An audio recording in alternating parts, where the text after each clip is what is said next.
उम्र ड्राइवर्स पर क्रैकडाउन, पंजाब हुकूमत ने अहम ऐलान कर दिया।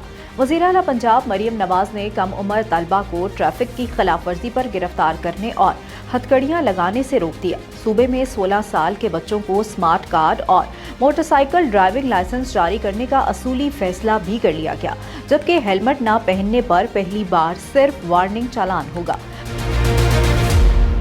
पंजाब भर में ट्रैफिक आगाही हफ्ता मनाने और पहली बार ड्रोन और बॉडी कैम के इस्तेमाल की हिदायत भी जारी हुई हैं। मरियम नवाज का कहना था कि बच्चों से ज्यादा वालिदैन को रोड सेफ्टी में अपना किरदार अदा करना होगा। इससे कबल chief justice Lahore high court आलिया नीलम ने भी कम उम्र ड्राइवर्स की गिरफ्तारियों पर रोक लगाते हुए पहले आगाही मुहिम और वार्निंग देने की हिदायत की थी। अपडेट्स के लिए देखते रहिए vnews.pk।